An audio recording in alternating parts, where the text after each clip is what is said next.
In this channel, we talked about how Disney tends to mistreat their own shows and movies, oftentimes defying what seems logical. Sure, there are times when Disney does end up giving one of their shows and movies all the time and material needed to garner an audience and have a satisfying conclusion, but there are many other times where they cut off shows short and the creators are forced to provide a quick last-minute conclusion, which will leave fans quite annoyed at the company. We've talked about this treatment before with shows like The Owl House and the Ghost and Molly McGee, and why it was wrong for Disney to cut them short. But despite expressing frustration with the company for decisions like this, the surprising fact is there are a few instances where Disney was kind of right to cancel a show in my view. We can point to some of the shows from the 2010s that most have not heard of, for example, but there is one show that, in my view, actually had a sizable presence online, but it fell short on most people's expectations, leading it to getting canned. I'm referring to one of Disney's most recent shows, Hailey's on It. For those who are not aware of this show, it was about a 14-year-old girl named Hailey Banks trying to complete a list of things to do because the completion of her list will set off a chain reaction that will lead her to saving the world in the future. The show initially premiered in June 2023, and at the time, a lot of people, including me, had some high hopes that it would be Disney's next major cartoon. In fact, early on, Hailey's on It garnered a decent following, and it's something that I witnessed firsthand actually. The one video I made on it became the second most viewed video on this channel, and nearly 2 years later, it's still my 7th most viewed video, which really goes to show that the amount of people who were interested was huge. On paper, it's really easy to see why. The show itself had a very interesting premise with a sci-fi time-traveling element. There were story arcs and continuity. The characters were really endearing and entertaining. In fact, they're the best part of the show in my opinion. Also, the main character was played by a big star voice actress, which goes to show that Disney themselves had high hopes for this show's success. On top of the show itself being good on paper, at the time of its release, Disney cartoon fans were looking for another show they could enjoy after The Owl House ended just a few months before Hailey's on It premiered. The show had the right conditions needed to be one of the next major Disney cartoons, along with Moon Girl, Molly McGee, Kif, and later cartoons that will eventually come out. Things were looking great for Disney TVA, but the past couple of years turned out very differently from what we hoped for. With the exception of Kif, most of the major cartoons that supposedly marked a new era for the network have met their end prematurely, with Molly McGee and Moon Girl concluding after 2 seasons. Meanwhile, Hailey's on It failed to make it even past 1 season, ending its runtime on Disney Channel just under a year after it first premiered. Fast forward a year after the finale, the show is not even available to watch on Disney Plus anymore. The only ways to watch it now are either buying the series on digital platforms or sailing the open seas for those who want to give the finger to Disney's copyrights. Hailey's on It really was one of those shows that Disney just gave up on, and they tried to bury it from being seen like they're a kid trying to hide the F they got in class from their parents. Normally, when otherworld-like shows get this treatment, people would rightfully be outraged because it is a sign of how Disney doesn't give a crap about original content and the hardworking people behind these shows.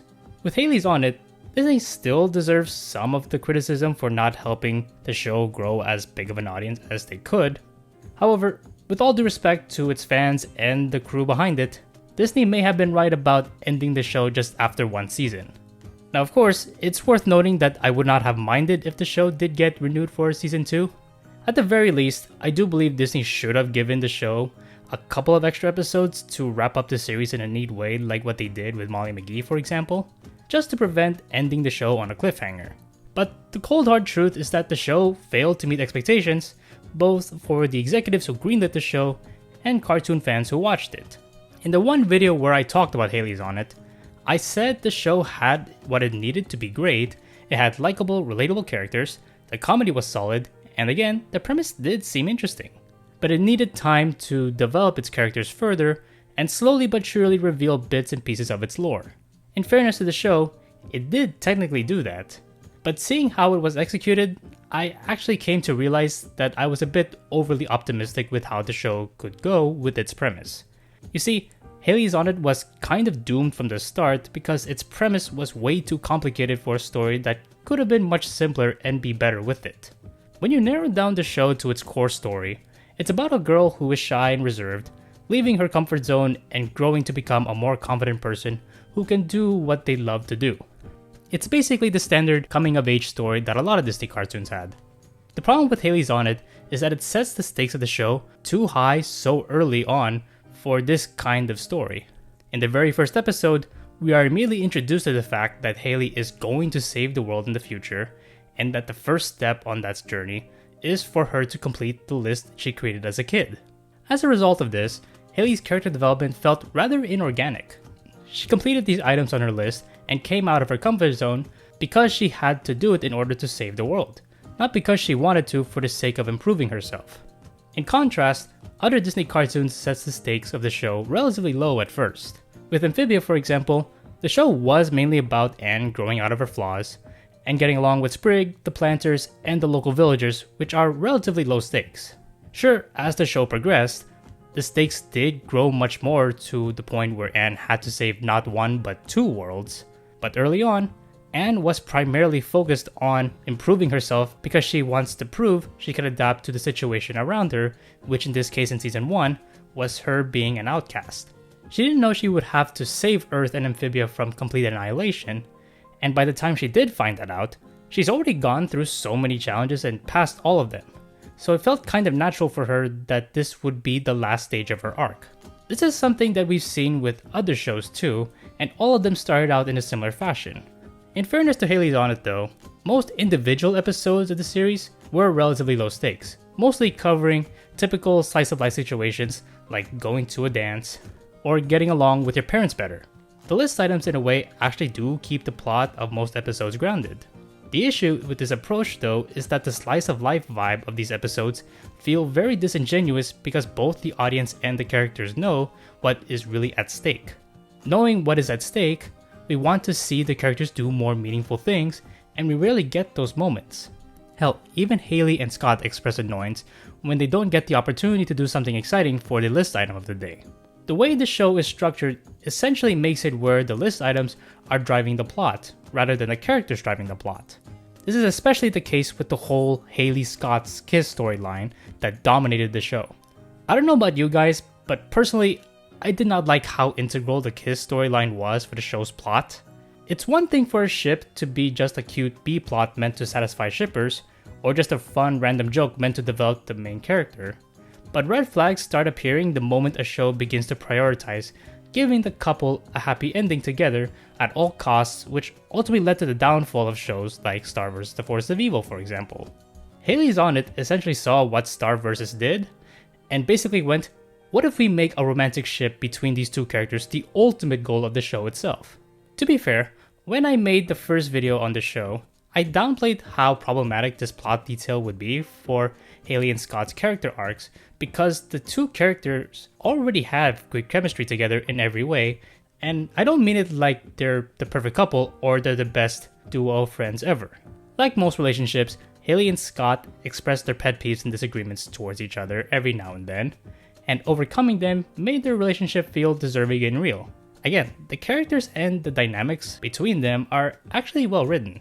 But making the kiss between them be the main goal of the story nullifies this upside because now the characters kind of feel forced to be together, especially after Scott probably saw the list item that Hailey hid from her all this time with that cliffhanger. While the show did try to remedy this issue by showing that the future could indeed change, and the characters have free will, technically speaking, but all this does is illustrate a false sense of choice they really have. Even though Hailey ultimately chose to not be with Scott for the dance in the season finale, and stuck with it to satisfy her own ambitions, she knows in the back of her head that she can't avoid kissing Scott forever. She has to do it to prevent the world from becoming hell on Earth. Ultimately, the main fault with Hailey's on It is that it was a show built on contradictions. In most episodes, the show is about a reserved teenage girl challenging herself to leave her comfort zone and grow as a person.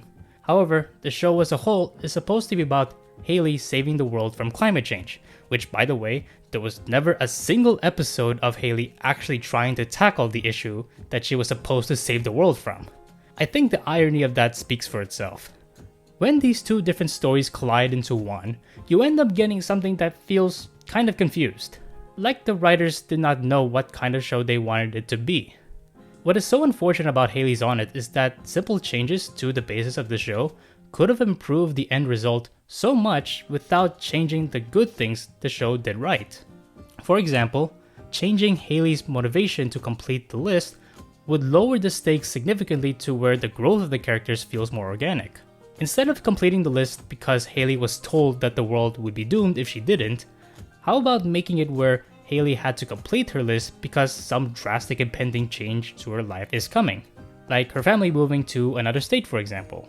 A simple change like this makes it where there is still a time limit to complete the list, which raises stakes to warrant the character to start their journey of growth, causing her to do things she would have never thought she would do, including maybe getting into a romantic relationship with Scott.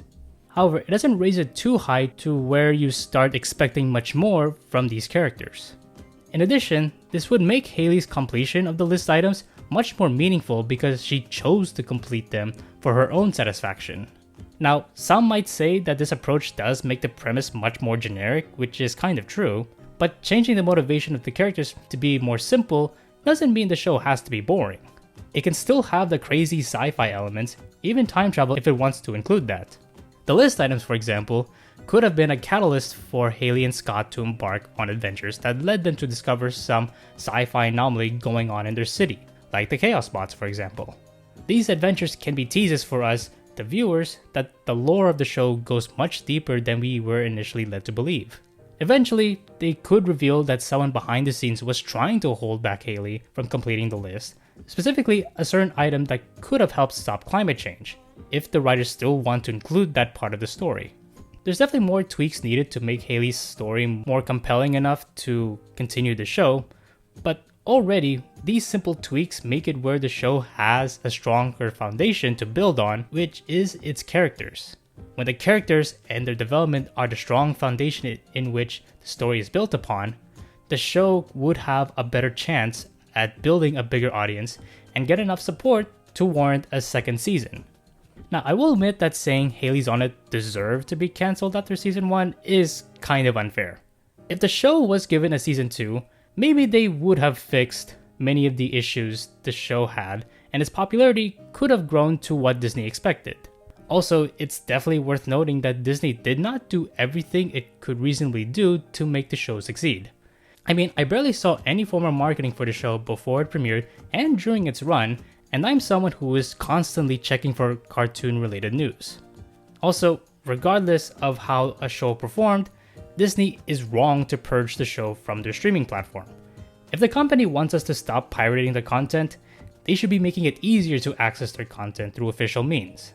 Even though Disney did appear to have some fairly high expectations, they still clearly didn't try their best they could to give the show its best chance to succeed. It really does feel like they were very reliant on star power for the show to blow up, which is clearly not enough. On this channel, we generally bash the multi-billion-dollar company for not giving their creative workers and their passion projects a chance to be loved by viewers, and this video is no exception. But Hailey's on It is a reminder for us that people who make the shows can also make critical mistakes that affect the final product, and it is okay to constructively criticize the show from a fundamental level. Sometimes we just have to call it for what it is.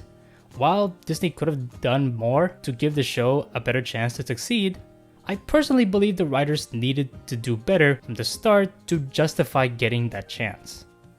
But of course, my opinion is not the only one out there. If you watched Hailey's on It, did you like it a lot and thought my critiques are harsher than they should be? Or do you think they are warranted? Let me know what you guys think of the show down in the comments below. And please give this video a like, and subscribe for more content like this. With all that said, thank you all for watching this video. I hope you all have a great day. See you in the next one.